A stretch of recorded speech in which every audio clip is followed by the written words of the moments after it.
The MTDCNC podcast, sponsored by Langley Alloys, unique metals for demanding applications, providing first-class performance and an international service. So welcome to another MTD podcast being filmed here at our headquarters in Burton, Latimer. This podcast is about MACH 2024. I'm joined by Gio and Joe, and we're going to be talking about some of the companies and some of the stands that we're going to be frequenting during the event. Now, the event runs from April the 15th to the 19th. That's 5 days, Monday through to Friday. It's at the NEC in Birmingham. We'll have our own stand there, so you can come and visit us, or we would encourage you to come and visit us at the event. We're in Hall 19, stand 549, which I think as you head into Hall 19, if you kind of head right for the centre, that's about where we're going to be. Every day from 4 o'clock, we're going to be doing a live podcast in association with the MTA, so you can come and watch that, or watch that on YouTube as well, or you can come and watch it live at the actual event. So, Joe and Gio, welcome to the podcast. Good to see you guys. It's the first time we've done this for a little while. So it's been a while, isn't it? It has. I'm looking forward to getting your opinions on not only the stands that we're going to be on, but also the event in general, because it seems to have gone really quick since 2022. I always find that after a MACH show, you, as you walk out, as you exit the doors, you see, dates for the next one, which is in 2 years' time, and you think, oh god, that's an eternity away. But gosh, it comes around quick, doesn't it? I mean, Lindsay did a poll, actually. It's probably a point to start on, or a question on a social media platform, asking when was your first MACH show, and it actually got quite a bit of engagement. Did you guys answer? And if you didn't, or if you I did, did. can Yeah. you tell us? Should we guess? What do you think my first one was? Well, I would guess you would probably, I don't know, 2006, something like that. 2006. Mine was 1996. Was it really? I'm sure it was 96, yeah. And when was yours, Gia? Well, I reckon mine was around 2010. So I think I was I thought I was quite a late comer to it. But actually, when I looked back at my career, I think I attended. It was either 2000 or 2002 when I was working for, in fact, one of the companies we'll talk about today, Microlock. So, but then I went as there in 2004 for DMG. What was DMG then? And I think 2006 I would have been for Mills CNC. So I think I am early 2000. So you are quite late. I've never exhibited. Yeah. I've always been a visitor. Oh, really? I've exhibited as MTD, but never. Never. But you exhibited. I was completely the opposite. So when I started with first MTA Kitagawa Europe, that was my first MACH. Right. So, and I can remember I believe it was my first ever year. So I did Southern Manufacturing in the February, and then MACH pretty much straight after that year. So got chucked in straight in at the deep end. And you know what? That for me was proper selling. I absolutely loved it, thrived off it. It was a brilliant I always found the challenge experience. Was that it was always around that kind of centre part of the day from 11 till 2. You were just inundated with people that wanted to see you, and they all kind of descended at once. And you'd look left, and there's someone. You'd look right, and it was trying to manage your time in accordance with seeing everybody you wanted to see. Which and that's normally your lunch break from 11, from 11 till 2. So I had to eat early, so have a big breakfast and then a big dinner. So it kind of worked. I thought it was brilliant. I've got some really great memories from back then. Well, I'm sure we'll make even more memories this year, like we did in 2022. So in association also with our sponsors, Flegg, who will be on our stand. We'll have a forklift truck of theirs on our stand, and it's probably a good place to start with them. Gio, you've done a lot of work with Flegg. Really proud to have them as our sponsors. What do they do, and what will they be showing? And why should people maybe come on our stand and interact with those guys? So it's Flegg Projects. So they're our proud sponsor, and I've learned a lot about their business since they became our sponsor. They keep the machine tool industry moving effectively. But what I didn't realise is the amount of work that goes into not just moving a machine, but maybe relocating a factory, the planning and the health and safety that goes into this. And they're moving effectively, what could be up to £1 million worth of equipment. There's a lot of work involved in that to ensure that it arrives safely, number one, that it doesn't harm anyone when they're putting it into a factory where there's people around, and that they can get it there as efficiently and as quickly as possible. Because obviously, in our industry, we need to get that machine up and running and commissioned as soon as possible. And learning about their business, they do work for all sectors. They do work with Aston Martin on projects there. And I mean, are they generally typically working with a machine tool vendor or somebody that's supplying a capital equipment, or do they work? If you were moving factories, flag someone that you would phone up and say, "Actually, guys, we want to commission you to come and do this whole job." Exactly that. So yes, they do work directly with industry. Herco and Dave Waghorn are using Fleg and Fanuc as two examples. But like you just mentioned, end users that need to relocate their factory or have just had a new factory built and they want new equipment going in there, these are the guys to call. And I think it all comes down to, when you're doing something so important as moving a factory or moving a very expensive piece of equipment, you want to have that reassurance and that trust that it's going to be done correctly. It's got to run like clockwork, isn't it? When you're taking multiple machines, moving factories, it's as much as the planning as much as anything else, isn't it? You don't want machines waiting in car parks waiting for another machine. It's all about the planning. It's a perfect fit really for our channel because we at some point in time, end users will buy a new machine or they'll have a machine going out. Our clients are selling machines, so it's a perfect fit for our channel, and they really, if you have a look on their website, and they really invest in the latest technology and equipment to move the machines that they're moving. I guess it's like when you go to MACH, if you go, most of the people watching this, probably they turn up at MACH on a Monday to Friday, they don't see everything behind the scenes as the show is being prepared, as all the machinery is coming in. It's kind of similar in a sense, isn't it? The logistics, the planning, what goes in first, what goes in last, what comes out first, all these things often overlooked. So it's massively overlooked. And I think that it's not something, say for example, you are a manufacturer, a machine shop, but it's not something that you do all the time. It's not something that you do every day. But when you need that company to come and help you, who do you call? Who can you trust and who's reliable, who can do it on time? Fleg are the people, and they're going to be on our stand, so please come and visit our stand and meet the guys from Fleg and just have a chat with them, because you never know when the day will come when you'll need a company to relocate. And the hope is that you're moving to a bigger factory. Exactly. Your business is growing and you need to. So really exciting to have them on our stand. Good. Okay, so we're going to touch on some of the other stands and the companies that we're going to be filming with during the week, and kind of give you our opinions on why we think you should visit not only the MACH show, but go on to these stands as well to look at some of the technology that they're going to be showing. The first one, Joe, Ceratizit. We do a lot of work with Ceratizit. Very big name, always big at MACH, always have a big stand, always a stand to visit. What are some of the feature points that Ceratizit will be telling people about this time around? Yeah, you rightly said they always have one of the largest stands at MACH, and with good reason. Lots of products. They always have lots of customers and prospects and staff on the stand. But obviously, very well known for cutting tool solutions. One of the leaders here in the UK for that. But it's far more than that. It's work holding. It's everything in and around that machining process. They're going to have a whole suite of vending machines there with obviously qualified staff to advise you. Do you just want a simple machine to house product in, or do you want something with full traceability for your machining processes? How much have I spent on a particular job and things like that. But they do lots of little things. Complex spindle head, that's something they're launching at this one. I believe it's a MACH premiere. Basically, it's the world's only board head that interacts with a wireless spindle probe interface. So you imagine you machine a component, probe it. It's undersized. The machine automatically, it essentially expands, it grows the boring head, and then it will remachine it to the parts correct. They partner with Bloom on that, Blum over test, and that's really innovative solution. So I urge you to go and see that. And everything you'd expect, thread mills, ISO turning, high feed milling, everything you'd expect from a leading company, really.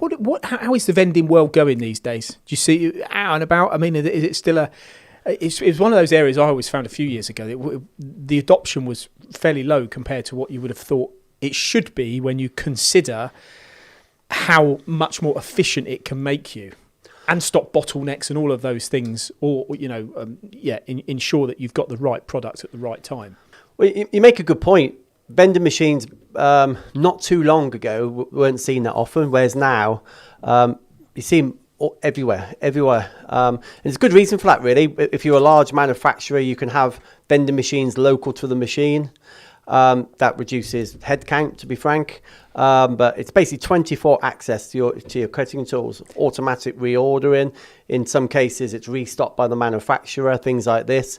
So to me, they're an absolute no-brainer. If I was having a machine shop, my first thing would be a machine, and if I had one machine, I would still want a vending machine. And do you know one of the reasons when I used to work, or just when I came out of my apprenticeship, guys used to go to the stores and they used to get, I know you're talking about cutting tools and other things, but they used to go and get pairs of gloves. They used to get, rolls of tape and things like that. And they just used to take them home, and they genuinely did. But this kind of solution doesn't just make you more efficient, but it stops some of those circumstances happening if you apply it to those types of products I think it's monitoring.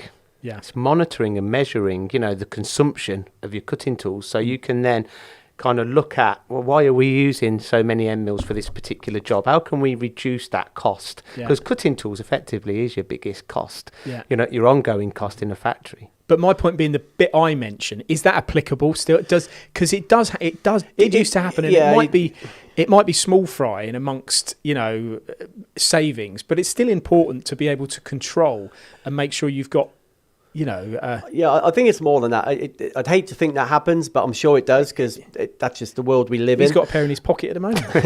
But I think it's more than that. If you know you're using some sort of RFID, fingerprint card, whatever it may be, and you're vending that tool, just by pure nature of a human being, you're going to be. It's not the fact you're going to take it home; it's the fact you're going to look after it. It's not. I'm not going to just leave it on the bench. I'm going to put it back in the box. Maybe it has to go back in the vendor or the regrind box. Gives you traceability, and I think I think that it's to your point. Yeah, because without it, you don't really. If you're not monitored as an individual, which you are clearly, if you do it in this way. Yeah, where's the accountability? Why is night shift using more 16mm mills than you? Why is this? Why is that? And not necessarily for negligence, but it might be, I'd be looking at my top 10 tools. How do I get price out of these? And it might be, I'm running Incanal, I'm running loads of it. That's just life. We can't improve it. Or it might be, do you know what? You're using a universal end mill for stainless steel. If all you're doing is stainless, let's get you onto a stainless grade, to reduce the overall consumption of cutting tools. But they're great. They're great. The reporting, the fact that the 24/7 availability, £40 an hour, I think it's 66p a minute searching for tools. So why do that when there's a vending machine there? And in answer to my original question, is the uptake growing a lot more than it would have, been a few years ago? Yeah. Engineers are getting more and more switched on, aren't they? Certainly, business owners, even in small machine shops. Yeah. I was at one the other day. I think they got 5 machines, and there was a vending machine there. So we're seeing a lot more adoption. Going back to your point quickly, Paul. You mentioned stores. This is a form of automation. Yeah, it is a form of automation. You're automating that particular process. Yeah, exactly. And obviously, we're talking about vending, but anything you can think of will be on that stand. I say the work holding, the 0 points, CNMGs, ISO turning, milling, pretty much anything you can think of. Tool holders, of course, will be on the Ceratizit stand, and it's one of the biggest. They're great hosts. I urge you to go and see them. Yeah. One last thing. Sorry to interrupt. No, you carry on. With Ceratizit as well, and we will be touching upon this with other clients that we'll be discussing during this podcast. But the specialists behind the products as well is so important. When you've got such a large product portfolio, you need to have them specialists to understand the application. So I would urge them to speak to the specialists, to challenge them and bring components along or component drawings to the show. Well, yeah, because we tend to be a nation of people that believe we know best, don't we? When it's not necessarily some of us do, Paul.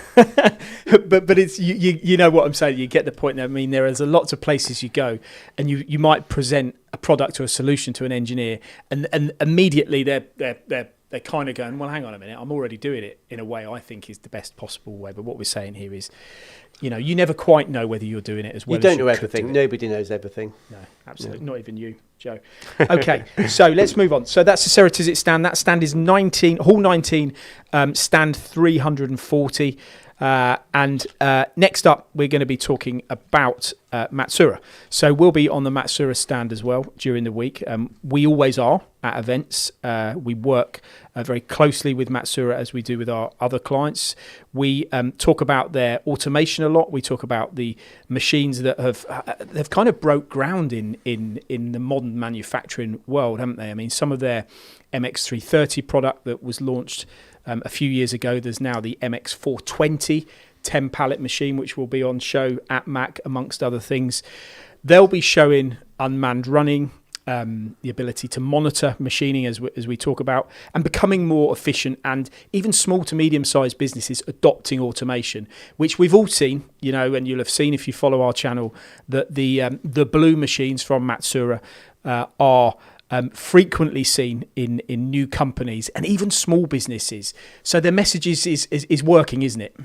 I think that's the big thing with Matsuura. There's two or three things that stand out for me. The automation element. They were supplying automation as integral part of the machine tool, probably in all fairness before most manufacturers, weren't they? They were producing. Well, they were back in the 80s or 90s. Exactly. Yeah. Before people were really talking about it. So yeah, obviously back then they stole a bit of a lead. But now the other thing I see, it used to be large manufacturers that bought Matsuura, whereas now you can go into somewhere. In fact, is it Superstar Components? Hardly any staff at all. You got to watch that video on our YouTube channel. In fact, I think it's Neil at Superstar Components. Yeah, I mean, he's got one of might have a few of their machines, but one of them is just literally 24/7. Doesn't stop, and it doesn't stop. Yeah, doesn't stop. And I think that's the ethos within that business. It's how do we keep your spindle uptime as long as possible. Yeah. Go on, Jim. No, I think when you mention Matsuura, you automatically think about efficiency, productivity.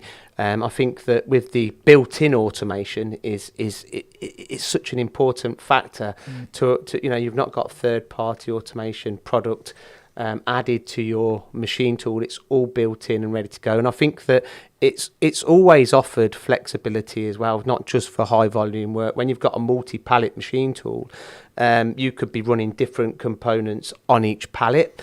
So that flexibility has always been there. And I think it's, if anything, the Matsuura now lends itself more to the current environment than it did in the past. So I think that the messaging has kind of swapped from this automation is about high volume down to lower volume, high value parts that you can. But they can do both. They can do both, and I think that the value is more lower volume. You look at the aerospace industry, for example. It's lower volume work that repeats every month. I would assume that the medical industry is very similar to that.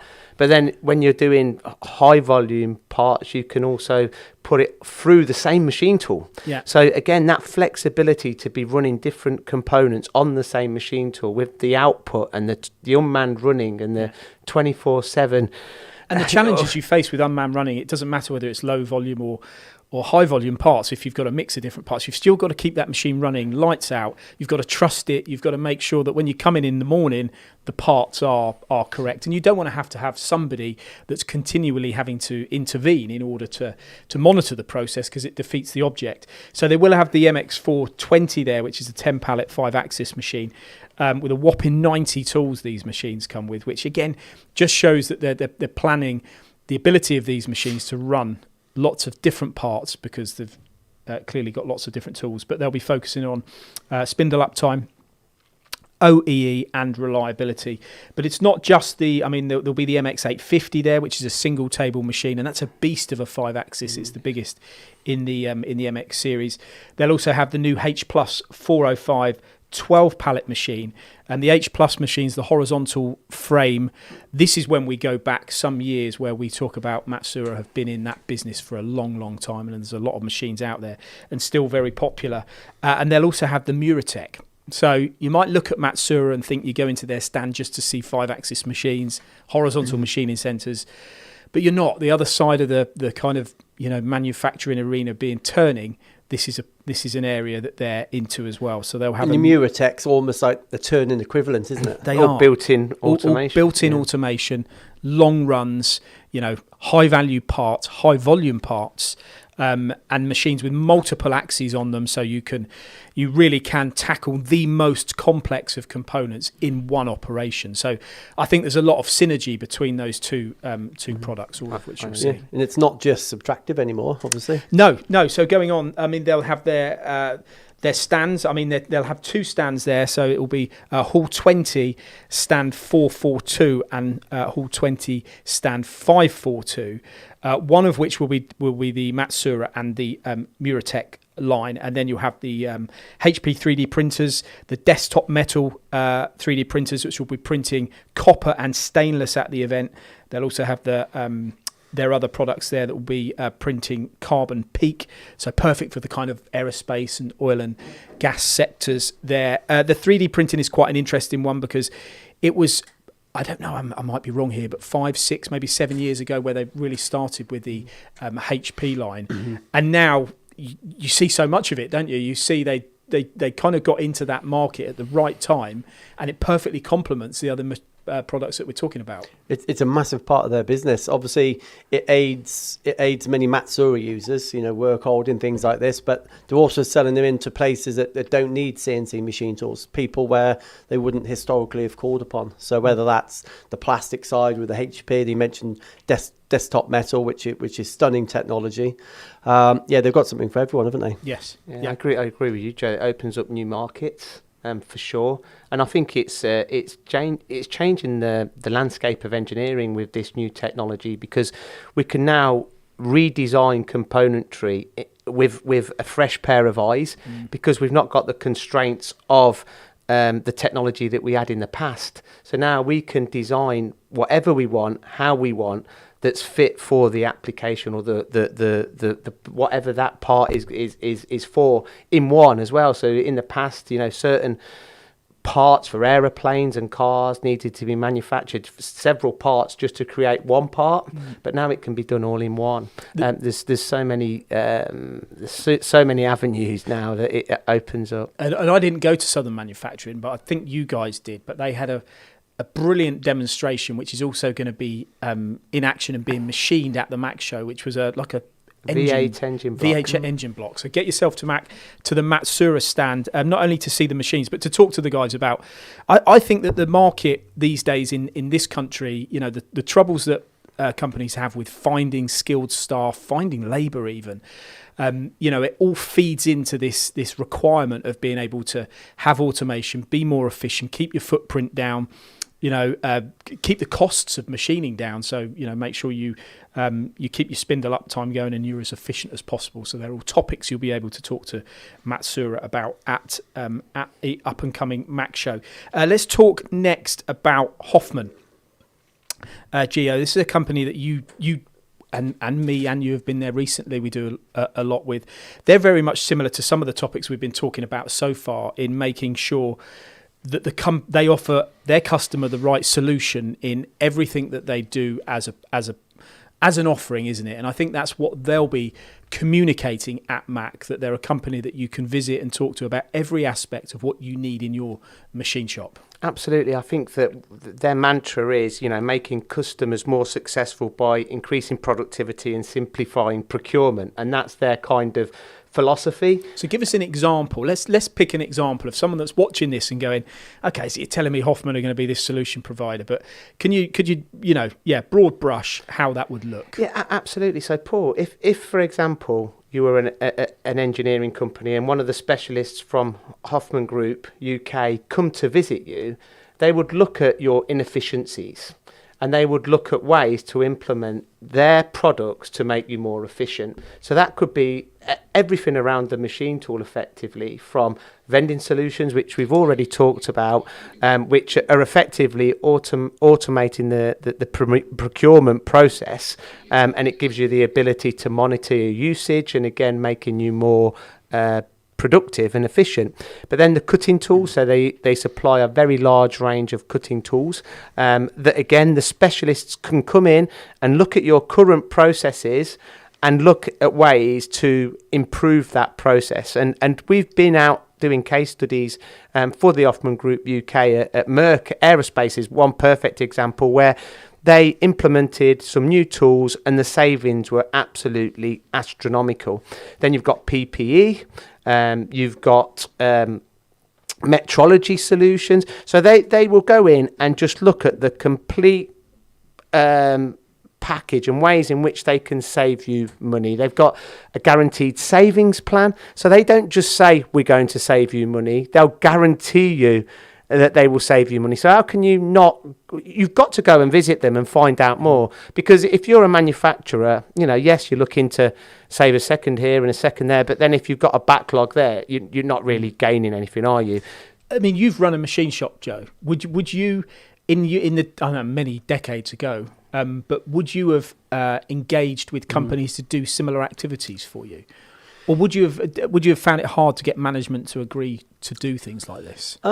We were never offered any sort of guaranteed savings plan. For sure, we'd have taken that up. I'm from a SMED background, so a lean background. So it's something we used to physically? do. Of course, yeah. But for sure. It's the amount of manufacturers, and it's more than not, actually. We all go, and we're not saying we're the best engineers. There's some wonderful engineers in the UK marketplace. But when you go around these shop floors, it's very rare you don't see something that stands out and you think, do you know what? There's improvements to be made. And when you're there. working in it all the time, it's hard to see it. You don't see it. Exactly right. It's using Hoffman and their guaranteed savings plan. It's a good place to start, isn't it? Come in, fresh set of eyes. They've got like a consultancy style of selling in that scenario. And why wouldn't you? I think you've hit the nail on the head there, Joe. Consultancy. I think that in not just in the UK but around the world, we've got a skills shortage in engineering, and what better place to showcase engineering than MACH. However, these companies and manufacturers now are leaning on suppliers more than they've ever done in the past. So they're not just selling a product; they're selling a solution. And I honestly don't think you can sell anymore unless you can sell a solution. You can't just give them a product and say, "There you go, Mr. Customer, fill your boots." But I think for me, we talk a lot about solution selling, and so do our customers.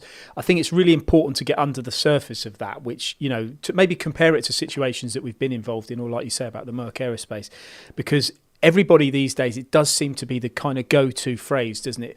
We sell a solution.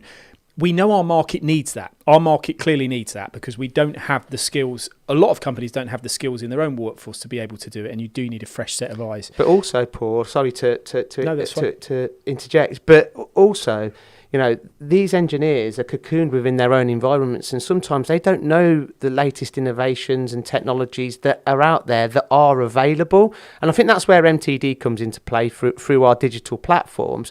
But it's so important that they visit MACH, but they get to learn about these new technologies and how they can apply them to their own applications. And without the specialists, this would not be possible. Yeah, no, I agree.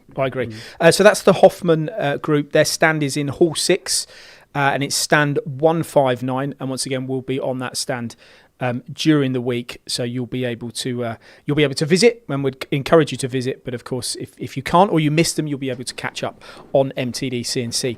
Soditech is the next subject for us. Sodic Europe, in association with Soditech in the UK, have the largest ever stand, and it's in Hall 20, and it's stand 350. It's the largest ever stand they've had. Soditech in the UK, the suppliers of the Sodic machines. Now, the showstopper for them is their new VN range, the VN 600.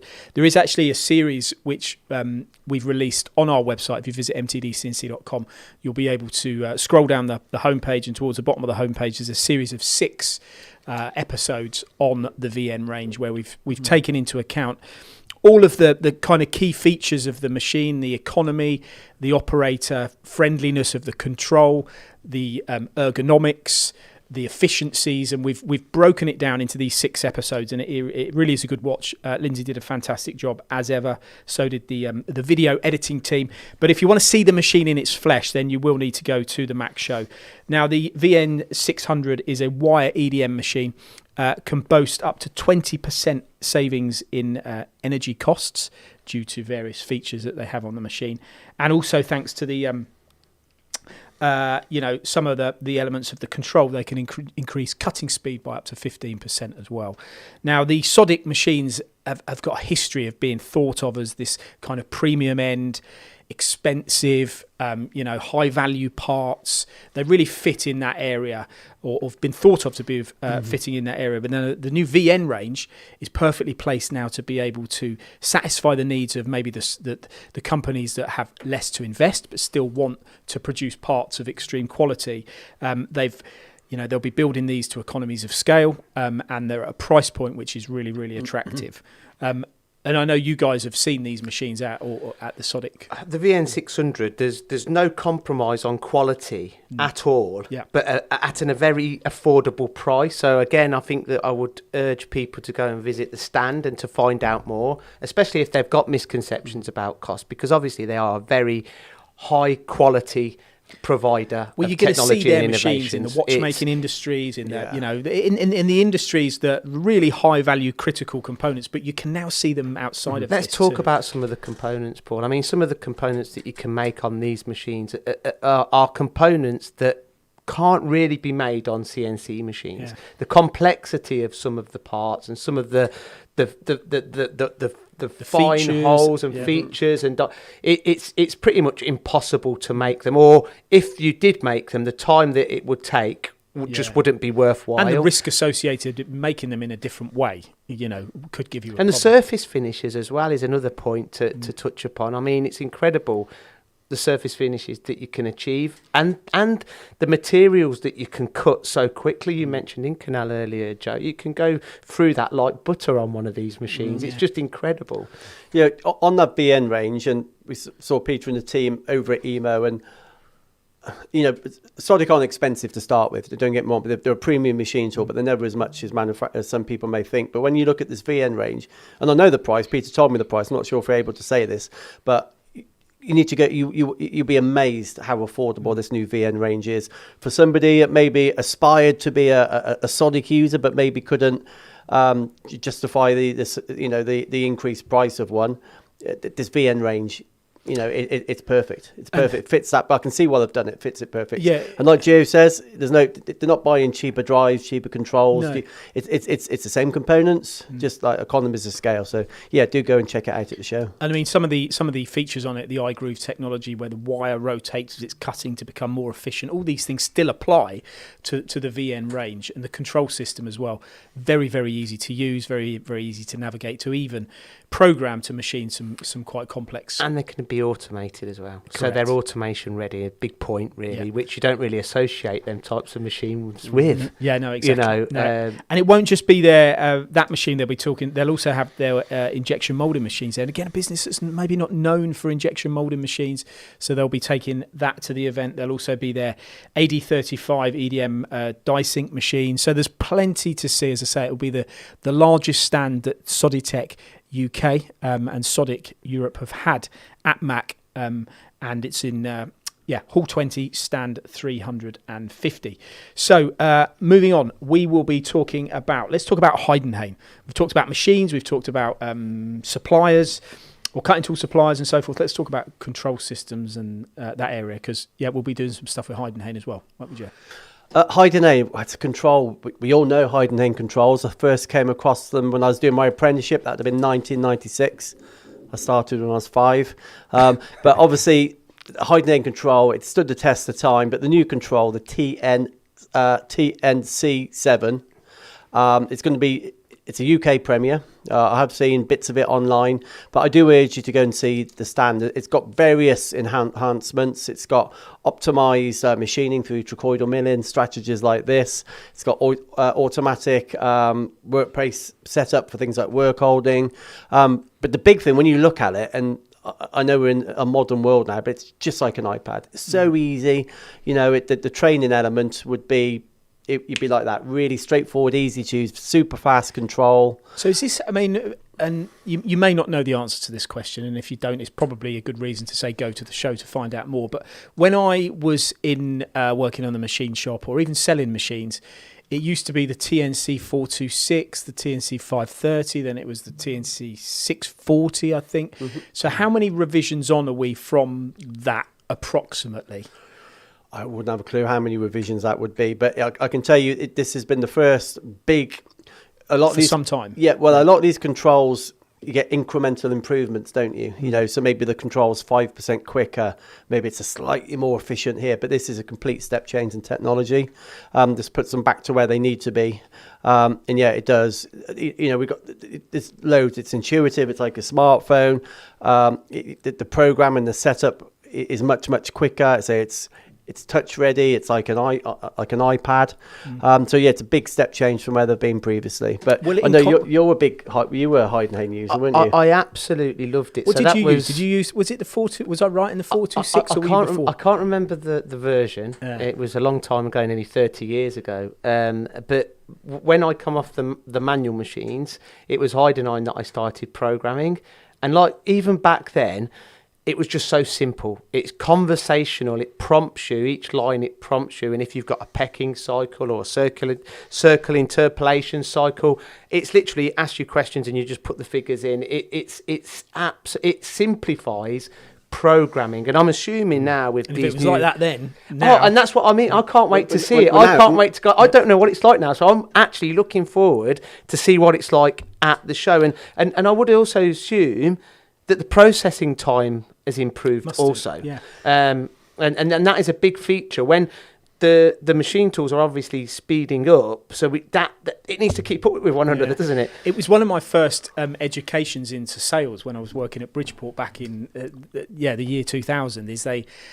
One of the first things I learnt was the difference between analog and digital technology and what it means on a machine. And the easiest way to describe it, and this is all to do with the control technology, is the guys used to say, right, this is analog, right? The machine's going there, to there, to there, to there, to there, to there, right?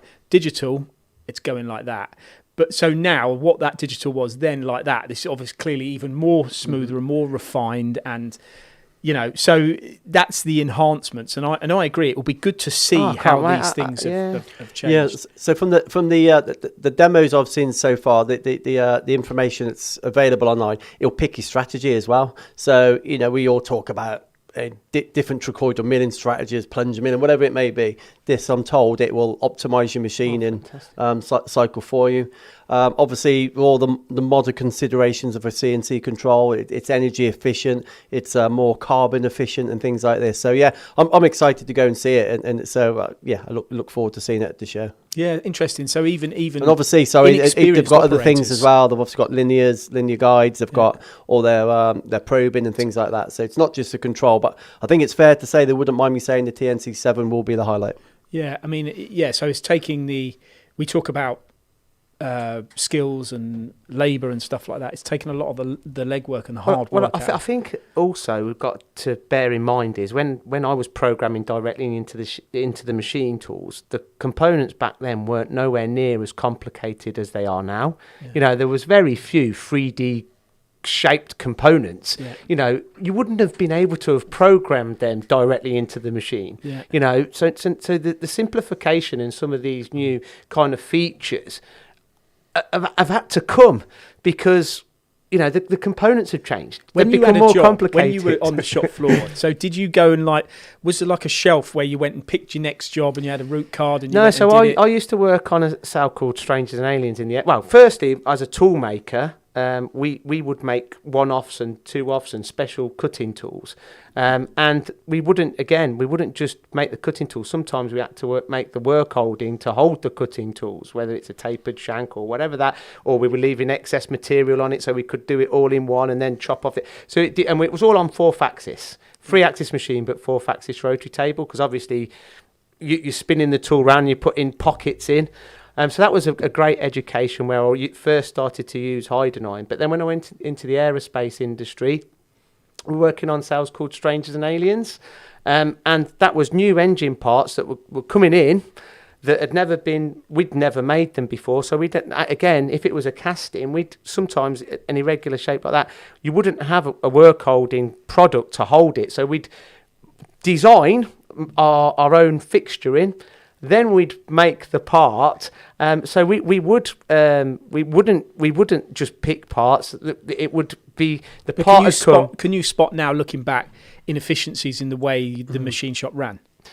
We were quite efficient back then. Obviously, we'd changed now and use robots. But even back then, our fixtures that we used to design, we'd design them with 0 point in mind, or we'd use dowels at the time.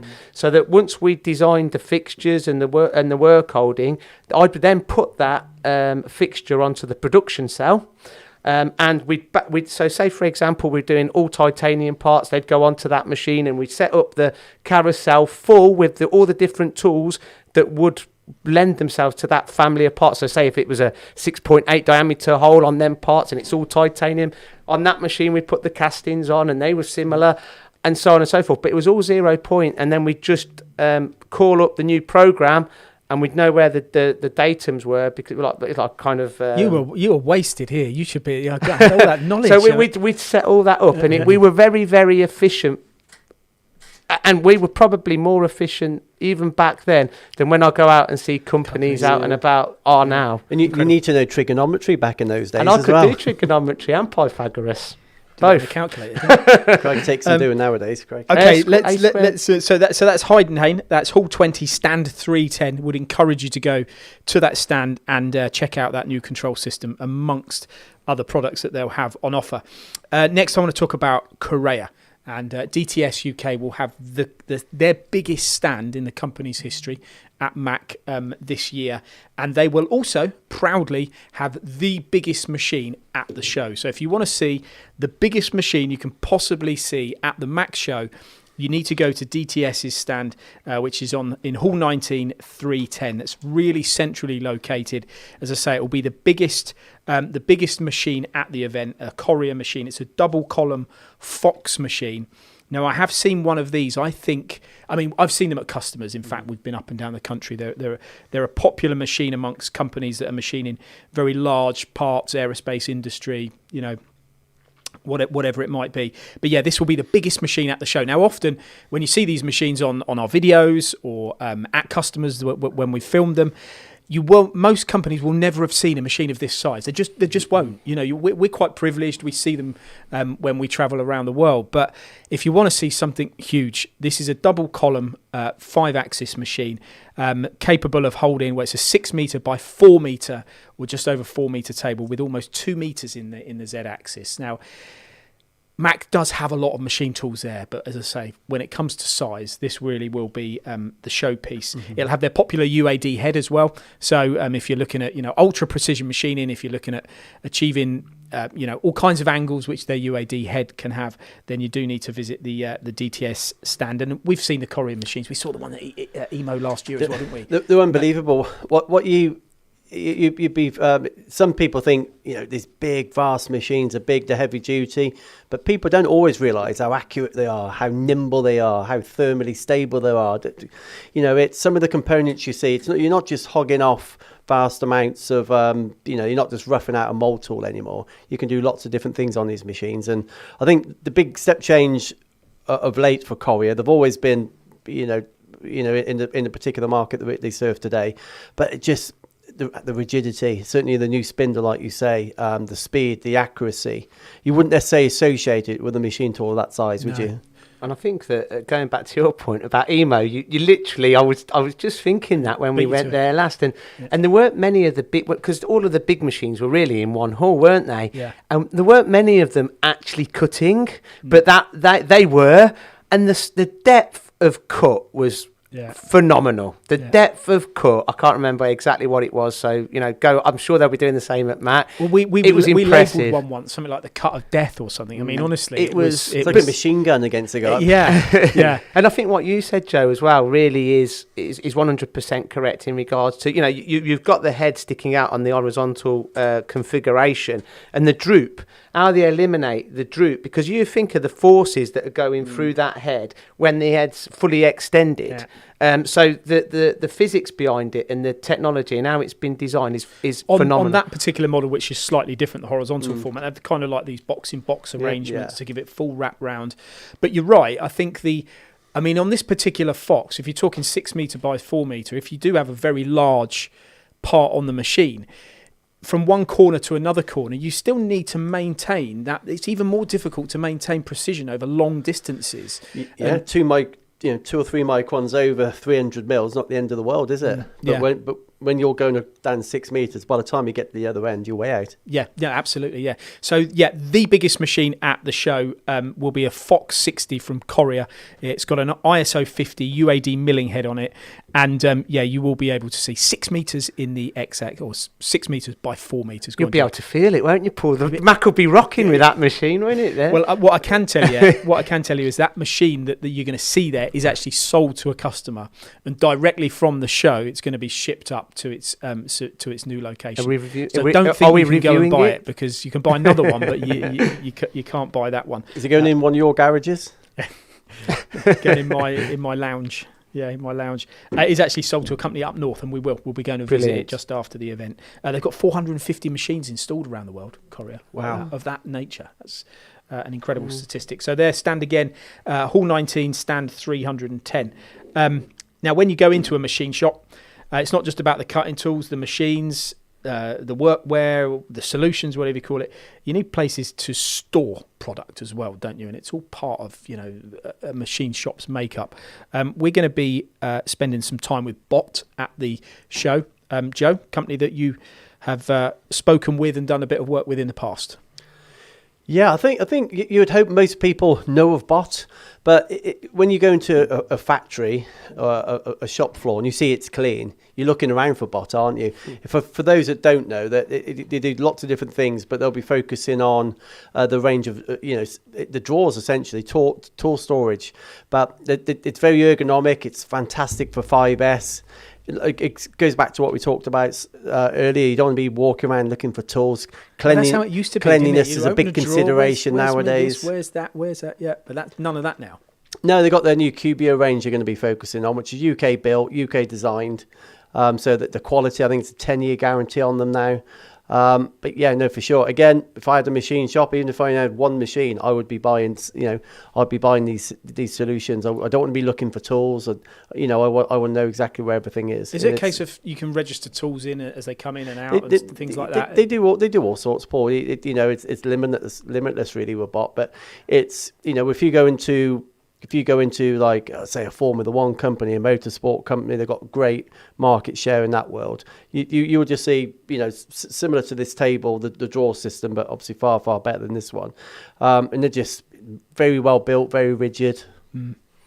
I think it's organisation, isn't it? If you're not organised, you're not efficient. Yeah. It's as simple as that. Yeah. And I think also now you go into machine shops, and I think that they've become more proud of what their machine shops look like in the past. Getting away from that kind of dirty environment. Exactly. You go to you mentioned Formula One companies. You go to them Formula One companies. It's like going into it's just pristine. You can eat your dinner off the floor. Yeah. It's amazing, and I think that most engineering companies now are showing a lot more pride. It's a good point, actually. Yeah. When they're bringing visitors or potential clients, Uh, that would affect you placing business. 100%. 100%. 100%. It'd be a massive consideration. So there's lots of benefits. Aside from just being organised. I think Bot have been manufacturing. I think it's 40 years now in the UK, so they've stood the test of time. The company's way older. It's 90 years old. Is everything pretty much made here?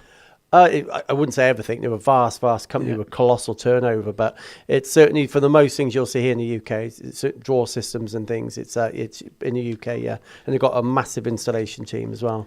I think this is the great thing about MACH, isn't it? We've talked about so many various topics today, different types of machines, and we'll continue to over the next half an hour or so. But right the way down to storage and all of that. The next topic would be CAD/CAM, but before we move on to that, I'm just going to say that the Bot stand is in Hall 6 and it's stand number 135. So milling, turning, storage, work holding, cutting tools, CAD/CAM, Mastercam. Going to be doing some filming with them. Yeah, so Mastercam, globally, they're a colossal business with thousands and thousands and thousands of installations around the world. Here in the UK, they've been here for some time. Historically, they're sold through a distributor, now direct, and have bolted on a lot of resource, lots of technical people, obviously salespeople, but initially serving existing customers, but clearly they're gaining market share as well. They are attracting new customers. They've got various things on their software that they want to that they're promoting, but the one I want to talk about really is dynamic motion. So if you think of the whole journey of CNC program, we've gone from cards and tapes to full CNC, then of course into CAD CAM, and basically now we're getting to the stage, certainly with the Mastercam, it doesn't just you don't just run CAM. We've all seen machining strategies where you think, do you know what, I think there's not as much stock there as there could be. We could push it more. This new Mastercam, which they're calling dynamic motion, knows that, and it basically affects the cutting data to make it more efficient, basically. So we've gone from So give us an example of that then. So you're just about to perform a cut. It then feeds back and it says, hang on, we think we can push this a little bit harder. We can go deeper. We can go faster. Is that the... Yeah. Obviously, I've got to go and learn more about it myself. But essentially, it changes your chip thickness and gets that part off quicker. Essentially, edits the data live in cycle. Okay. Interesting. Well, in the CAM, obviously, yeah. So from a Mastercam perspective, then now in the UK used to be a reseller, but now it's a direct go-to. Yeah, it's Mastercam, and you'll see more and more of them on our channels to start with, but on social media as well, and they are making waves for sure. And I think when we talk about CAD CAM from an application perspective, I think all manufacturers are looking at ways to save money. Machine tools, to a certain degree, from a mechanical perspective, have reached their peak, and I think a lot of the savings now are coming digitally in all manufacturers' workshops. So I think that when you're looking at technologies like this, these are the areas where you can start to really see efficiency and productivity gains with the same machine tools. Yeah. So you're still using the same machine tools, but by changing these strategies, like Joe mentioned, you can start to really become more efficient and productive. You kind of want to sweat the assets that you've got.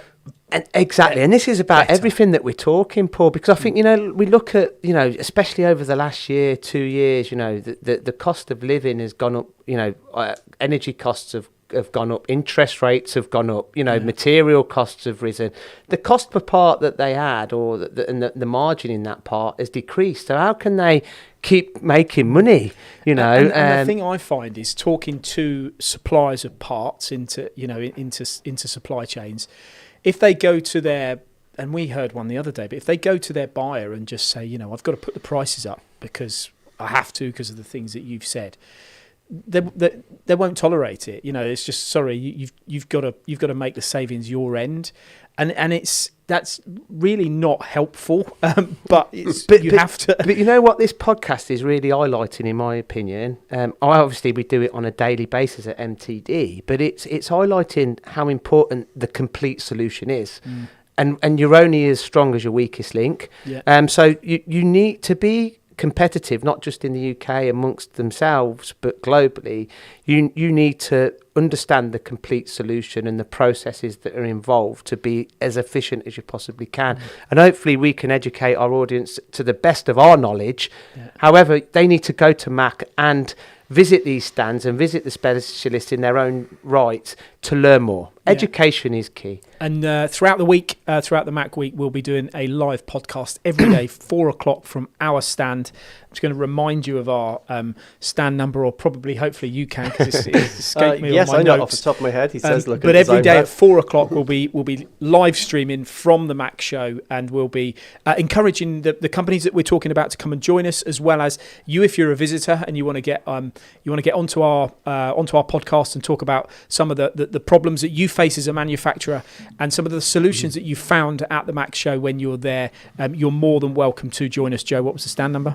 It's Hall 19 529, and like you say, as you go into Hall 19, pretty much it's in the centre. For those that came to see us at the last MACH show, pretty much an identical spot. And yeah, come and see us. We'd love to have a chat, love to have a drink. And of course, if we can help you, with your product, taking your product to market, helping you, increase your visibility, we'd love to do so.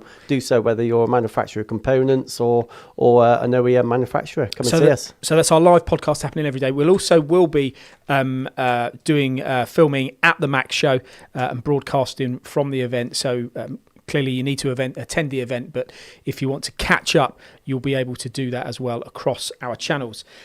So that was Mastercam. They are in Hall 17 and they are at stand 330. So that's Mastercam, Hall 17, stand 330. Next up, a company that is always at the MACH show, it appears, Citizen, Miano. Now they'll be bringing a plethora of machines to the event. Gio, you've worked quite closely with Citizen in the past, haven't you?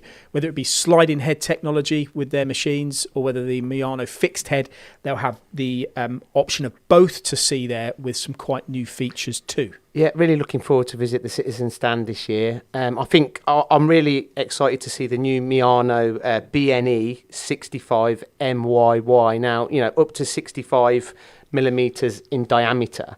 And with this machine, again, it's all about productivity. It's all about doing the part in one hit. And you can have 3 tools engaged at the same time. I mean, when you think about that, well, one, it scares me thinking, how the hell am I going to program that? But when you think of it and when you see them machines in action, it's you can't believe how efficient these machines are. They are money printing machines, and I think that the only limitations that they have got is the size of the component that you can make. And the other thing is turned and milled. So it's not just turned, but it's milled, and the milling is just as good as the turning. So, because again, I think there's a misconception is that it's just a turning machine with a bit of milling. No, think again. Mm-hmm. And you can make prismatic parts out of that 65 mil diameter to a reasonably sized prismatic part out of that diameter, and it's bar fed, so fully automated. And then you move on to the sliding head machine tools, which they're renowned for. Again, money printing machines, fully automated. They always have been.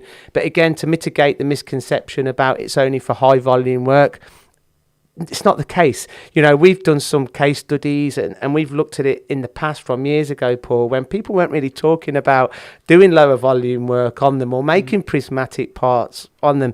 But you can. Yeah. And then you combine all this with new technologies like LFV technology, for example, which eliminates vibration, it enables you to run through the night with peace of mind, chip control, to run through the night with peace of mind, because obviously you don't want that bird nesting when you're and they've introduced this onto the Miano fixed head machines as well, haven't they? Yes, and I think that's revolutionary. Again, I'm looking forward to learn a little bit more about that myself, because I'm not an expert in any way, shape or form, but I'm looking forward to learn about how all these new innovations work, what kind of applications they really lend themselves to. But I think they're having a very successful time at the minute with these products. And I would again recommend people to go onto the Citizen stand and look at some of the new innovations and technologies that they've got on show. I mean, I like this type of the sliding head technology. When you look at that reduction of cycle time, more tools in cut, and you look at it and you go, how am I going to? What's the best way to do it? And of course, that's when software comes into it, doesn't it? To enable you to achieve the most or the fastest possible production of product. But some of the machining operations that would be involved in maybe these decisions include things like superimposed machining, pinch turning. These are all areas of machining that will be a focus for Citizen, aren't they? Now I'm going to ask one of you. I know what superimposed machining is. I can visualize it, but boy, I find it difficult to describe. Yeah. One point, just going back to the BNE 65 MYY, it weighs 8 tons. So let's put this into perspective in regards to it's a 65 diameter machine. 8 tons. So that really illustrates the rigidity of this machine and how fast it can be run, and the the depths of cut and the different types of materials that you can cut any. And going back to your point about programming and some of these different strategies where you've got all three tools engaged at the same time, it also fascinates me when you look inside the machine. It's quite a small envelope, how things don't collide. You're working on the front spindle, the second spindle, and everything's all moving all at once. It is brilliant. It's absolutely brilliant. And like you mentioned, it's software. It's clever stuff. I'm sat here trying to I can visualize it, but trying to explain it. Essentially superimposed machining. It's just, I'm going to struggle thinking about it. So you can basically put a caption over the screen. Yeah, exactly. But basically, you've got three tools in cut, and you obviously can be doing balance turning here. But your right hand spindle, your sub, well, it wouldn't be a sub spindle. Your second spindle, is coming in and out. I don't know what axis that would be. And essentially, you're using the turret, the same turret, the same turret to machine it. And when you look at it, you think that's impossible. How can you do that? But again, it all comes down to programming, timing, speeds, and all the rest of it. Yeah. And in terms of LFV, what I like about LFV, I think low frequency vibration, isn't it?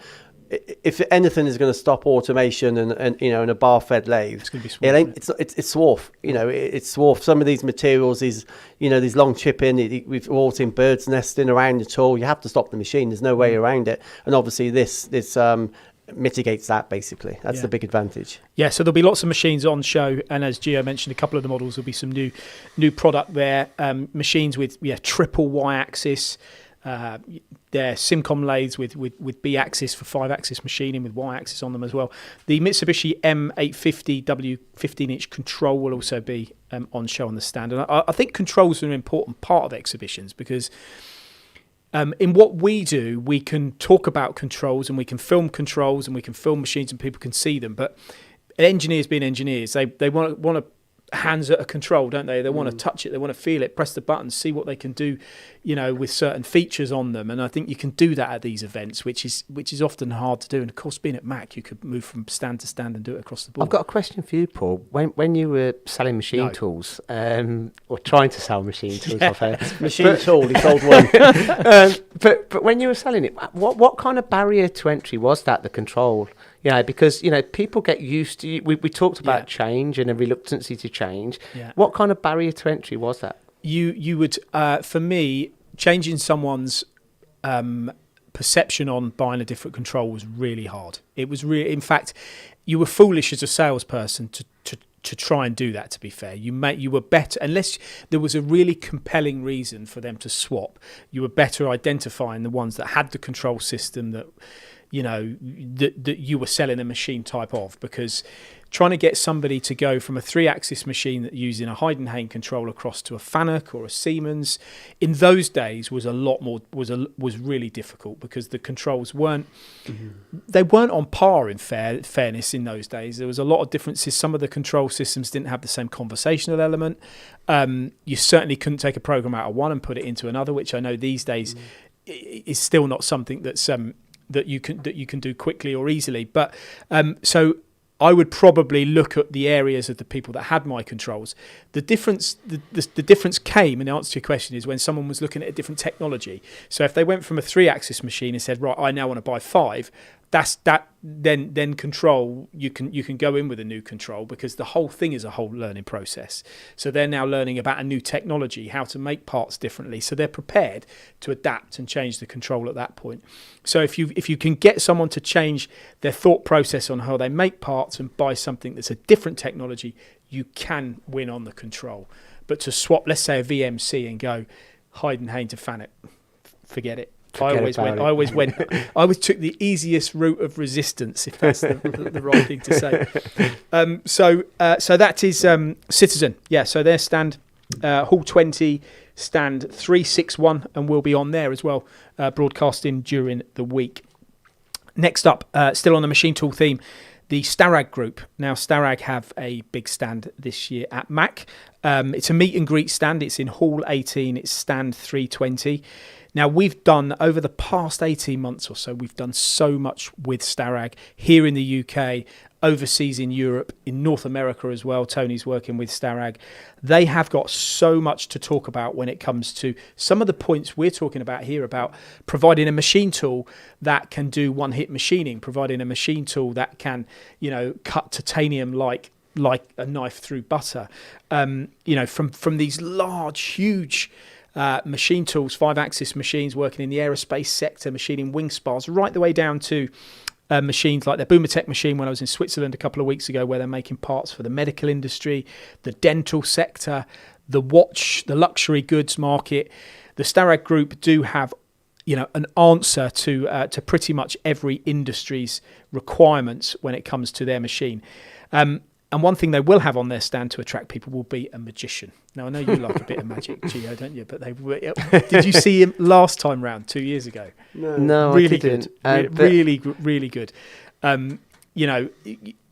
Clearly you'll go to Starag's stand to meet the guys there and talk to them about reducing cycle times and some of the products that they can make. But by having a magician on the stand does draw in the people. So I think what they can make on their machines is magic.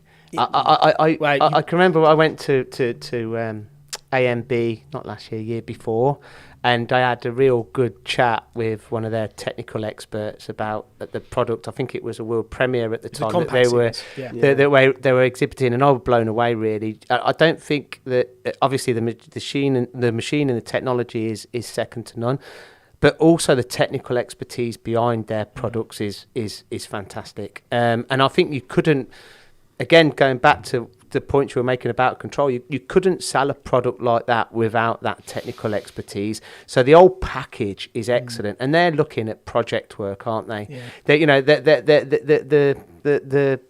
The applications that their machines are for, a lot of the time, are to make something that's never been made before. Yeah. And the way in which they do it is brilliant. Yeah. There can't be many machine tool manufacturers out there that can produce, a wing spar for for an aircraft out of aluminium, which is as long as the eye can see almost, down to a little tiny pin for a watch. Yeah. Do you know what I mean? And there you've got to can't be think many. that I know the different groups within the company, but the expertise that some of the guys have, certainly from the UK that I've been working with, Lee and Paul Sajak and Phil and others, they know all of these sectors, and they know the pain points in machining parts in these sectors and the potential solutions to be able to provide, and the problems that manufacturers face. Some of the things we're talking about here. I mean, their Boomertech machine that was looking at a couple of weeks ago in Switzerland, with a whole series of movies coming to our channel of actually parts, and little watch parts, watch plates, bone plates, dental abutments, I think they're called, bits that go in your jaw, your teeth. And I mean, honestly, some of these. The interesting thing about these movies that we've made, and what you can see on the Starag stand in terms of parts, is some of the parts you can relate to in real life. That hopefully one day you won't need. You might need your hip replaced at some point, Joe, or you might need both. And if you do, they're likely to have been made on a Boomertech. I think I feel assured. what you're saying there, though, Paul, I think with Starag is that they actually work with the OEMs. So you mentioning pain points. So they'll know the pain points of the aerospace companies, and they'll work collaboratively to make a machine tool to mitigate them pain points. Yeah. So them machine tools are not just a generic machine tool that have been made to make any part.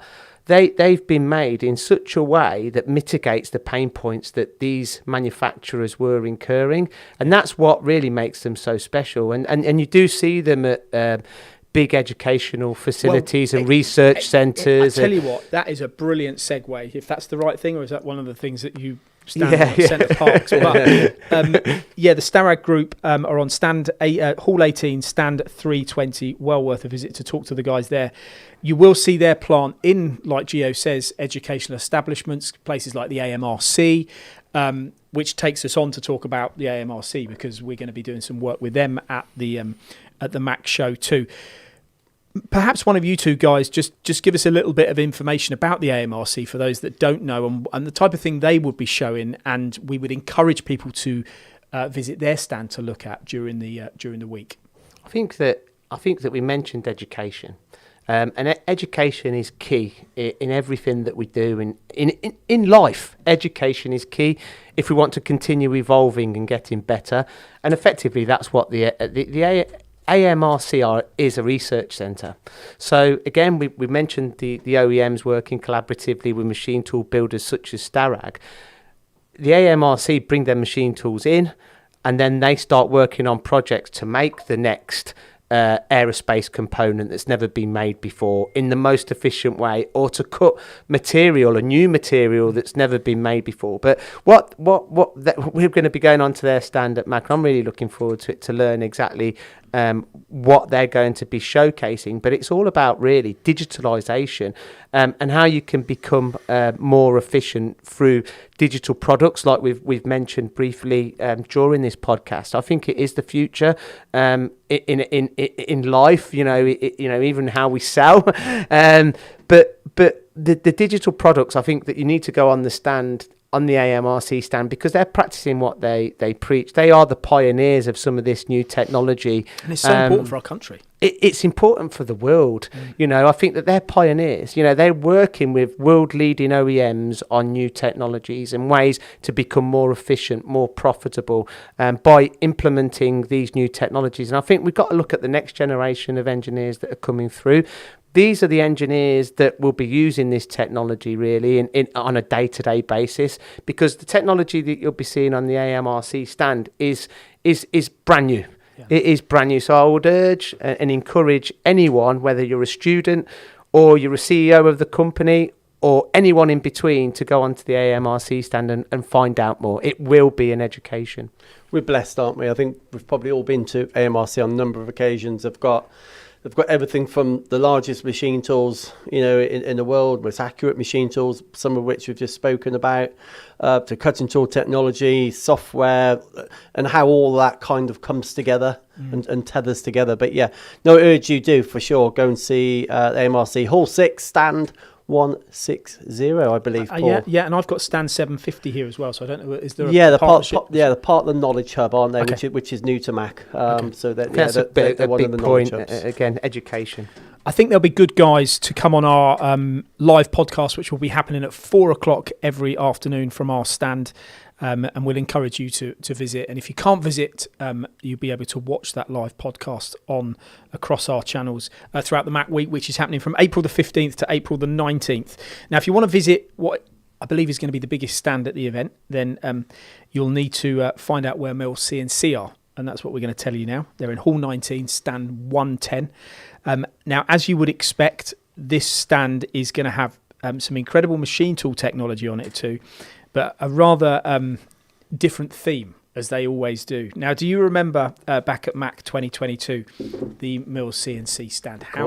How can you not forget? Well, no, you didn't forget it. But I mean, if you have to say, in terms of their imagination and capturing people's attention, forget the machines. Okay, the machines are important, and we'll talk about those, and we know about the DN Solutions machines and the others that they'll be supplying there. But when it comes to a stand, if you want something that's going to turn your head, something that's going to go, you're going to go. I remember that. Yeah. Certainly 2022 was with their Broadway look. Well, this year it's about Space Odyssey. Out of this world, as they're saying. So you can only begin to imagine what this is going to look like. As I said, it will be the biggest stand at the event. It's going to have 16 machines, 2 automated cells. It's going to be in Hall 19, stand 110, as I said, 750 square meters of technology. Now, 8 of the milling machines will include 3 and 5 axis technology, as well as their Zaya machines. So Zaya is a product that Mills CNC have been selling and supporting now probably for a couple of years. They will have one of their machines on show. I believe it's going to have an integrated 5-axis table within it, and so it's slightly different to the DN Solutions machines, which we all know and see so commonly across social media and in machine shops. They'll also have 7 DN Solutions lathes and an SMX. Now, if you take and look around and look at the machines that they're showing there, the new DVF 4000, the DVF 5000, which are 5-axis machining centres, their DN lathes, which they've got, the small turning centres right the way up to the multi-axis twin turret machines, and also a horizontal machining centre on the milling side. The Zaya machine and an SMX, which is a multitasking machine. You've kind of got, you can see why they've selected what they've selected, because there's something for every type of machining operation that you could want to do. They've also got a vertical lathe as well. So I don't know how many vertical lathes are going to be at MACH this year, but certainly Mills CNC will have a DN Solutions vertical lathe. They'll also have the 2 automation cells I talk about, one of which is a drawer system, which I've seen before. You open the drawer, load the drawer one side, and then the drawer kind of goes through and it opens automatically. And that's their own solution. It's their own synergy solution, so they'll be able to do that there. So it's fair to say, guys, I know it's probably consumed a lot of my time there, but I'm sure you guys will be excited to attend. And in your opinion, why do you think people should? Yeah, well, like you say, technology aside, I remember the last one, and it felt like you're walking through Vegas, didn't it? Beautifully lit, the design, the creative is fantastic, but obviously it's always overshadowed by the technology there. What I like about Mills, if I'm a startup company, I need my first 2-axis lathe, I could speak to Mills. If I'm the largest manufacturer of the world, making them prismatic components, 5-axis components, multi-axis turned components, and now with Zaya, massive components. They can do all that, and obviously coupled with, I don't know how big their service department is. I know it's colossal. So you've got the benefit of all the benefits of working with a company like Mills CNC as well in terms of the staff. We've talked on this podcast a lot about product specialists. I know they have them in abundance at Mills as well. So yeah, do go and have a look. You'll learn a lot, I'm sure. It doesn't leave a lot for me to say, left about Mills. I think that they're a proven company, aren't they, for a long time. I mean, you worked there, Paul, and you've got a lot of knowledge about their product portfolio from the past. I used to visit them from my first MTA Kitagawa days, and they've just evolved with time and become better and better and added to that product portfolio. I think the range is key. I think having a machine for all applications, for all sizes of business, whether small, large, and everywhere, anything in between, bringing the new Zaya range in is brilliant. For them to go into new markets. And I think that, like you mentioned, Joe, the specialists, it's not just the machines, but the specialists behind the machines that can get the very best out of them machine tools for their clients.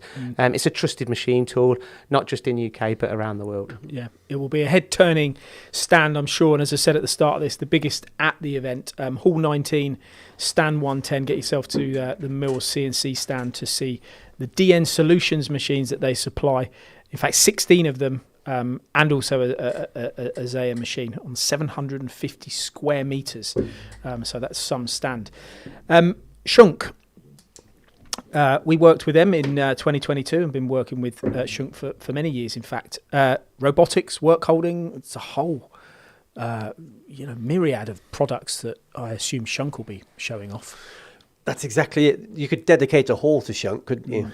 It's, I don't know, Gio's got a lot to say about the Schunk product, but it's everything in and around that machine tool, isn't it? It's the work holding, from quite straightforward work holding right up to 0 point, very accurate work holding. They have tool holders. They have tool holders that can interact with machine tools now. They've got there's so much. The things I want to choose to focus on, really, they've got the Tendo Slim AX, I think they're called, the 4AX, which are Schunk would say that they're there to go against shrink fit machines, basically. Great for deep pockets, thin wall machining, where you've got to get as close to the component as possible. Go against shrink fit machines. So what do you mean against a shrink fit machine? So holders. Obviously hydraulic holders in the past they can be quite large, whereas if you look at a shrink fit machine, it's a lot. It's a lot slimmer, isn't it? Historically, when you're going into ports thin wall, when you've got thin wall machining, you've got to get down into a bottom. They're fantastic. The targeting shrink fit with it. So it's a good solution. I mean, when I look at Schunk, I'm trying to think of what they couldn't supply me outside of the machine tool. I think you could spend a lot of time kind of journeying around from one end of what you need as a manufacturing solution to another. Pneumatic vices, grippers, like big massive chucks, small chucks. I think for me, what we've got to look at again is our current environment and everyone looking to adopt automation. I think, they're renowned for their grippers, and they always have been, and also their work holding. But work holding has changed now. So it will change even further, because you look at all the legacy machines tools that are out in the market. There's thousands and thousands and thousands of them that are not currently automated, that have got mechanical work holding systems on them. If they want to automate their machine tools, it's not just about putting a robot onto that machine tool, it's about changing the work holding too. So whether it gets palletized, or they're using 0 point, or they're using other solutions that they have to offer, it needs to change. So this is a big thing in the UK and around the world for all legacy machine tools, not to mention all the new machine tools that are being sold. So a massive, gigantic market for that. But then also, if we go on to the lathes, we talk about automating a lathe and changing components, but Shunk have took that one step further. So now they can actually automate setups. So they've got new chucks now where the robot can go in and change the jaws to accommodate for a different size billet. And again, it's brilliant. It's absolutely brilliant. And I think that if you want to be at the cutting edge of technology and be as competitive as you possibly can be and make as much money as you possibly can be, again, it's down to getting everything absolutely spot on. So I always look at the machine tool as the blank canvas. You need a great machine tool with a great spindle and a great control and everything that we've mentioned. But the art, in my opinion, is the work holding. No, I agree. Yeah, I agree. What you're referring to there, Rapido A2 quick change jaws for the chucks. And we've seen it at various manufacturers. I've seen it at Yamazaki Mazak in Worcester. I've seen it at various other places where the robot is doing the work, but equally a human being can do it. In fact, Marcel, the managing director down there at Shunk, he sent me an iPhone video, just a quick demo. He was holding the phone in one hand and changing it. It was loose on the table. He was able to change it with one hand in seconds. Great design. So you can again, it's automation ready. You don't need to. Not everybody is going to want to automate that process at this moment in time. But by buying it future-proofs your business. Plus, it's just quick change, seconds. Yeah, cool. Okay, so that's the Shunk stand, Hall 18, stand 311. To take a look at, as we mentioned, a whole host of solutions, from work holding, gripper technology, automation, palletization or pallets and so forth. Right, air turbine spindles. What are you going to tell me about this one? Because I remember doing a video with our friend overseas, Mr. Tony Gunn, back in about 2014. Oh, of course, yeah. Stand. I think we'll have to bring it. For those watching, we'll have to put it on the screen. Yeah. And so air turbines. Yeah, Joe, you've been working on this one, or you'll be talking about this one. Yeah, it's a fantastic product. It's a fantastic company. Shane and Jem and the rest of their team will be at the show. It's an exciting product. Essentially, CNC machine tools. They have a spindle. Some 8,000 RPM, 10,000, 15, 20, 25,000. Some of them. And even higher, I guess, but these up to 90,000 RPM. But I always think to myself, I'm not gonna have any torque in this thing. It's gonna spin at that speed. It's not about torque. Okay, but you still need some form of, you take a high speed spindle. Okay, so are we suggesting, and I'm sure we're not, but I'm playing devil's advocate here, that a 20,000, 24,000, whatever it is, spindle that you can put onto a machine, which I assume this is going to give me similar output in terms of power as buying a machine with that. Well, it depends what your class is power. Clearly, you're not going to put a 63 mil porcupine cutter and run through a piece of titanium. but that's not what it's about. That's not what it's about at all. It's about looking at advanced modern machining strategies. It's about taking small depths of cut, but incredibly fast. If you look at any cutting tool manufacturer's book of small diameter drills, small diameter end mills, 90% of machine tools can't get to the recommended data, really? which hemorrhages tool life and various other things. But these, what I like about it, your spindle sat at 0, it's programmed to 0. So you're not, if you run a machine tool, if it's a 20k spindle and you run it at 20k on the job, for days and days and days and days. Don't get me wrong, modern machine tool spindles are very, very good, but they're not designed to be run flat out all the time, whereas these are. It can also be tool change, which is a massive advantage. So where am I getting my power from? Where am I getting my energy from to drive this spindle? Have a guess. Clues in the name. Hydraulics. Yeah. No, it's joking aside. You should go and see. It's actually on a DN Solutions machine, DNM 4000, provided by MTDCNC, who we've already talked about on this podcast. And I'm assuming these can be interfaced with any machine type, though, can they? Yeah, no, for sure. So it obviously here we're talking about machine integrated spindles. They also have handheld ones. I don't know if when I used to deburr components, you do it for half an hour. You couldn't feel your hands, could you? Vibration white finger. Yeah, exactly. Whereas these, and they do a demonstration on their pyramid. You can go and you can have a grind. You can barely feel it. You could use it all day and you'd have no issues at all. And that's a massive seller for the company. But yeah, no, do go and see them. Go and see Stand 20472. I think Joe, you've explained that perfectly. But I'll give you one example, a real life example of where I really needed air turbines. Is again going back to my aerospace days.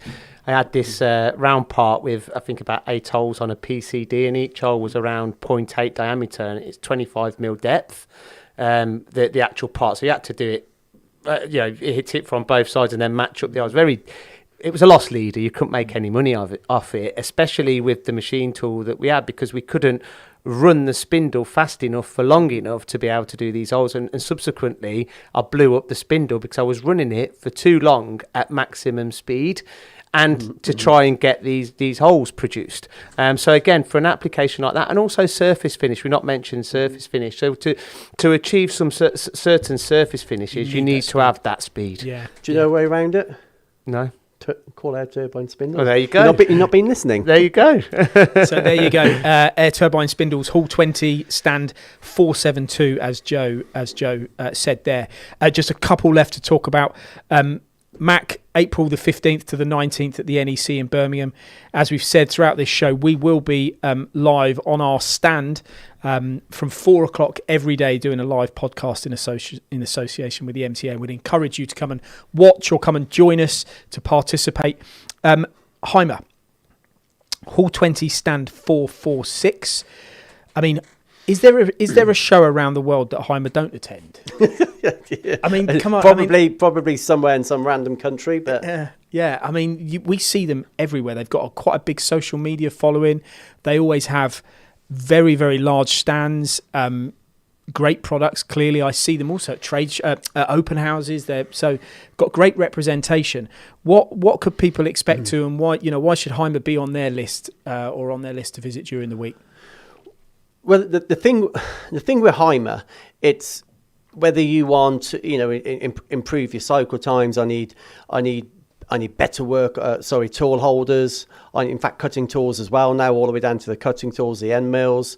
It's where do you start? They do everything, don't they? So they balance tools. That's something we don't talk about a lot on MTD, but it's something that's overseas is adopted a lot. The balancing of your cutting tools. That makes a lot of difference to your tool life, and it is, but it's seldom done over here. If you go to the large aerospace manufacturers, they're all doing it. Or the some of the more advanced car manufacturers are doing it. But when we talk about the SME, it's this education process. They say you wouldn't drive your car at 100 mile an hour with your tyres out of balance. It doesn't sound like that, but and it's exactly true. But that's how many RPMs a car doing? Not many, and these things are doing 10, 20, 30,000 sometimes. But we talk, obviously they do heat shrink. They do vast amounts of technology. They've got a new agreement with Windtool. There's breaking news on their stand. Go and find out what that's all about. But there's lots, solutions for storage of components. Well, I saw and things. something at one of the Starag events in June last year in Switzerland, where they had a tool carousel, and they were picking a tool out. Or they had tool storage, and then they were measuring tools, putting them then into a carousel, back out, heat shrinking them, back in it, all done it automated. So, clearly there. Yeah. Then in terms of they're always pushing the boundaries. People say, "Oh, there's only so much you can do with a tool holder. There's only so much you can do with a shrink machine." But when you integrate it all together, it's pretty clever. Complete process again, Joe. I think it's a quality product, a quality company with quality people, and I think that they're providing a solution. And tool holders. Again, something that people overlook. A tool holder is a tool holder. Well, no, it's not actually, because that is what's actually the first thing that's actually in contact with your spindle, which is the most precious part of your machine tool. And if you don't look after your spindle, then the spindle's not going to look after you. Tool life, but what about your spindle as well? I mean, you've got to look after your spindle, and if you want to get the best out of your machine tool, you need to have the best tool holders. Look after your spindle will looks look after you. Exactly. Yeah. I've heard that before somewhere. Have you? Where's that? A good one. Someone will probably pitch that. Yeah, probably 2 years ago on a podcast. So that's the Heimer stand, Hall 20, stand 446. Yeah. Normally do a good party as well, don't they? I don't know if they do them at MACH. I know there's restrictions on time, but if you ever go into any German trade shows, be sure to make that your last call of the day, as it were. But don't have anything planned in the morning. Yeah, exactly. Whilst we're talking about Heimer, another manufacturer we haven't discussed yet, Rainford Precision. They'll be showing a Kern machine. It's for those, I know, Paul, with your machine tool background, they're showing the Kern Micro HD. I know it's a machine we've seen at trade shows around Europe. It's the first one I've seen here in the UK. I know there's a vast amount out there in the field now, but small footprint, very, very fast, nimble machine, Kern. I mean, the Kern machines, there was a company we went to, a research centre. I can't remember whether it was the AMRC, Joe, but I can't remember where it was. But yeah, when you look at, and you can often find them on social media posts, these amazing mirrored finishes, the speed of them, the agility of them, they're quite small and compact, but real tight tolerance, high surface finish, hard materials. These machines, the Kern machines, are exceptional in their performance. There isn't many machining centres that you could look at in the marketplace and get a similar result in terms of what you can achieve accuracy-wise than a Kern. And I don't think there's many people that could dispute that. Another stand that we've spoke about earlier, in fact, Soditech, they on their stand do also have one of their machining centres, high performance, high precision machining centres, which kind of fits into a similar marketplace when it comes to the types of parts that you would machine. But certainly machines like that are few and, they're definitely few and far between. Is there actually going to be a Kern machine on the stand? There is, yeah. Again, it's sold. It's another one that they've sold. They're having a very good time with it at the boat Rainford Precision, selling a lot of these machines. They can be found Hall 19, stand 409. But what I like, and I did take a few notes, what I like about the Kern machine, it's tiny. It's less than 5 meters square, but everything's in there. It's a machining cell. You can get up to 60 workpieces and up to 210 tools, all within that envelope. They're fast, they're nimble, their thermal stability is exceptional. And when you look at the surface finish of those machines, it looks like they've been put on a linishing brush. Well, it does. Yeah, I mean, you look at, like I say, often they're great on social media. You'll scroll through and you'll see this part. It's like a mirror. It's like a shining, and you look at it and you go, wow, that's pretty good. Oh yeah, it doesn't even distort the. So go and check them out. Okay, so next up, we are talking GripTech. Geo, Hall 20, stand 428. GripTech is who are they? What is their product? And again, why see them at MACH? Well, GripTech is a relatively new company business, to the UK. Jason Short started the company, and they're sole agents predominantly for fifth axis. So fifth axis, self-centering vices, but they're a lot more than just that. So they do bases, it's the pneumatic rock lock base, but normal mechanical bases, 0 point bases too. So they've got a whole portfolio of work holding products for so many different applications, whether you're talking a 3-axis machine, a 4th-axis horizontal machine, or a 5th-axis machine, tombstones, pyramids, and it's all interchangeable and modular, which is what I really like about it, because you could be using something on your 3-axis and with the 0 point transfer it over to your 5th-axis and so on All and so milling. forth. It's all milling, yes, Paul. And I think that some of the products, with the self-centering vices, for example, they don't need to be crimped. You've got a dovetail cutter that you can kind of use to prep the parts with. And you've got soft jaws as well for second op work. But for me, again, I think it's the automation. So it's automation ready as well with some of the pneumatic products that they offer. And like what we talked about previously, when we're looking at the future of manufacturing and the legacy machine tools that are out in the field, their work holding will need to change at some point in time, whether it's palletized, whether they're using pneumatic or hydraulic work holding solutions so it can be robot loaded and interfaced with the machine tool. And I think that Griptech are really well positioned in the marketplace to win a lot of new business. And I think with Jason at the helm, is going to do a fantastic job. And I would strongly recommend anyone that's not been or heard of Griptech yet to visit them at MACH, because I think that they will be extremely impressed. Yeah. The two things I like about the 5th-axis product, and the one silly comment, I guess, it's attractive. Have you seen it, Paul? It's like really nice looking work holding. I know you don't necessarily buy products on how they look, but they are. But we were talking about that earlier, about customers wanting to impress customers. I mean, I get your point. It's more about what it does, but obviously of course they're reliable and all the other things you'd expect from a leading provider. But it's really attractive. And the other thing, their philosophy on the dovetail. Obviously, we talk about work holding. I'm not saying one's right over another, but it's interesting how them as a manufacturer, they like this dovetail scenario. I know they've got other solutions as well, but how you machine the dovetail in, and it's a physical hard location, isn't it?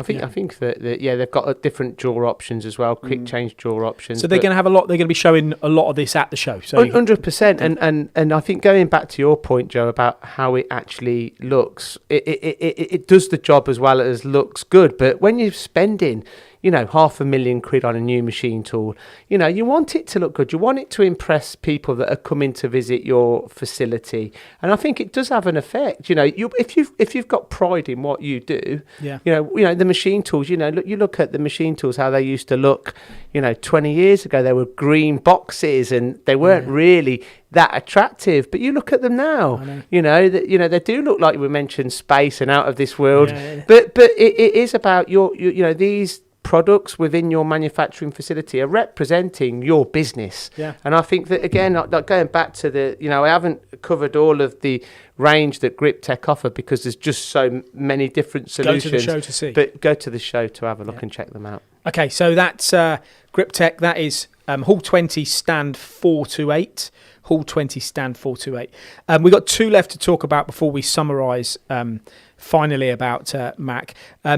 We are going to talk about Chester Machine Tools. This is a company we did a fair bit of work with a few years ago and helped them in the launch of one of their new machining centres.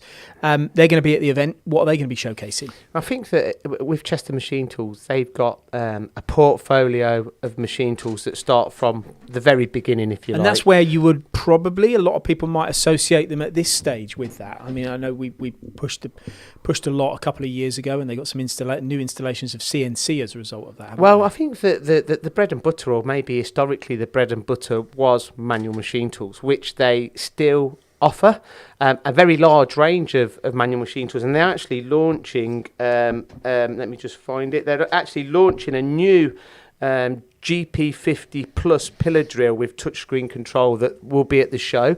But they'll also be doing live machining on the VL7 VMC CNC machine and the Hawk Lathe TC200L live machining demos on that. So if you're not familiar with the CNC products that they offer, please visit them to check out the CNC machine tools that they have available. But, you know, Brian, who's the new sales director there, you know, I was talking to him and he says that, you know, again, positioning themselves, they're a complete solutions provider and they will look to provide a solution based on the application that the client's got. And it's not just the CNC machine tools that they provide, but they've got grinding machines, bandsaws, anything in the workshop that you require, you know, they will have a solution for you. And again, really looking forward to go on their stand and to look at some of the new CNC machine tools, because we were really impressed, really, Paul, when we first seen them machine tools. Yeah, I think if you go to there, I cannot remember exactly where they're located. I know we went there and we'd quite a big facility. The machines you talk about, like often, you know, everyone needs one, a bandsaw or, you know, pillar drills and all these things we've all used, but they're kind of all in the same colours, all the same brand, just shows the depth of their offering.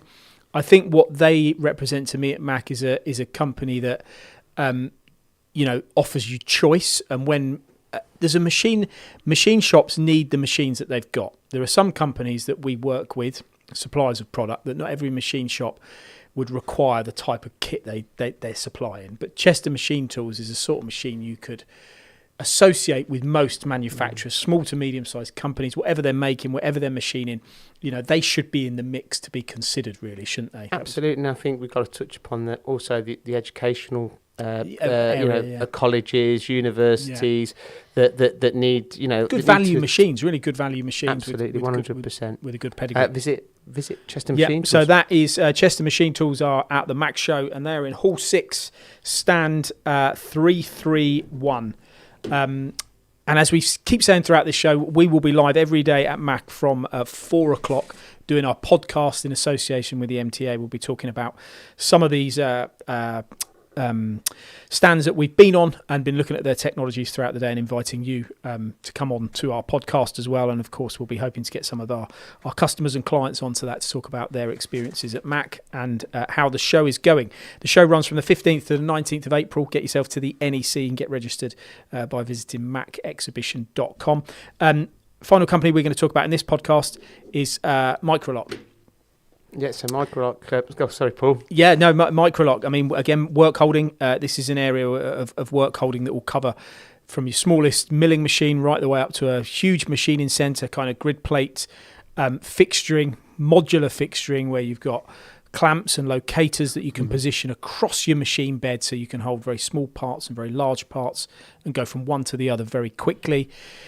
That's their product. Why would they... why would you visit their stand? Well, I think as Geo, for me, what you've said is that every machine that you have in the machine shop, you need to get the best out of. And that can be by introducing new methods and new ways to hold parts.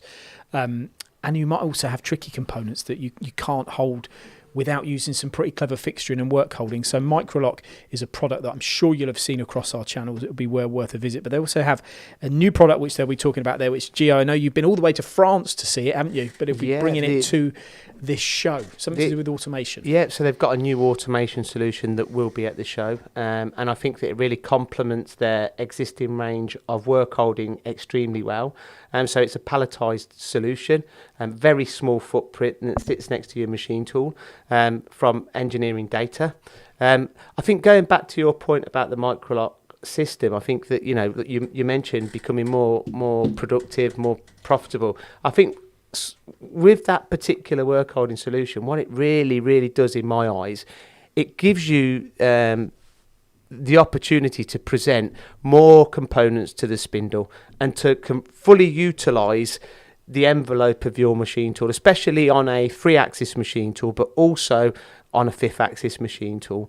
And I think that if you're looking to hold a very large part to the machine tool's full capacity, or to hold lots of small parts, it really fits the bill. And with the gridded system as well, I think we touched upon it as well earlier about kind of having your parts repeating and going back into the same positions. You can set universal datum points, for example, using that particular system. So I think with the work holding that they've got, and they've also got pneumatic and hydraulic solutions as well for automation, palletized solutions, 0 point solutions. Now a new automation solution, which I can't emphasize enough how good it is. You really need to go to the show and see Microlock to see some of the new evolution, really, or innovations that they've got on show.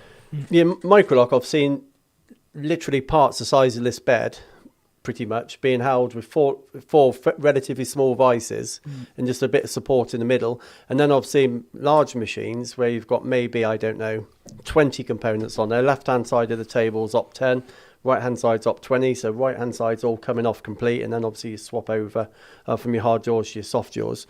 And it's everything in between, isn't it? It's very user-friendly. There's no clocking in. I guess obviously you have to clock the bed in initially, but you only have to do that once. And then where you can pick these vices up for those who haven't seen it, and within seconds you can go from a 300mm job down to a 400, 500, 600mm or smaller, but it's like seconds, isn't it? It's all efficiency. And I think if you go into the event to look at machine tools and you buy a machine tool, which happens clearly at MACH, you're going to need all these, other products to go with it to support your purchase. And I know Microlock will be able to assist you, and not just on the work holding that we talk about, but on the automation front as well, which is now exciting for them as a business. Guys, we're going to have to wrap this one up. There is other podcasts that have been released and will be released in the coming days and weeks, all about MACH 2024. We've covered a lot of the stands that we're going to be on during the week, but there is more. There is more, but I can't encourage you enough to not just listen to what we're talking about. We obviously vocalize what we think and why people should visit, and some of the reasons that some of these stands are important to go to, but you got to get yourself there. The MACH show happens every other year. This year it's happening on the 15th to the 19th of April, Monday to Friday. Really easy to get to when it comes to accessibility, just off the M6, the M42, even the train links, from around the world straight into Birmingham International, and you can be in the MACH show within literally a few minutes. It is the UK's largest manufacturing show with the most machinery.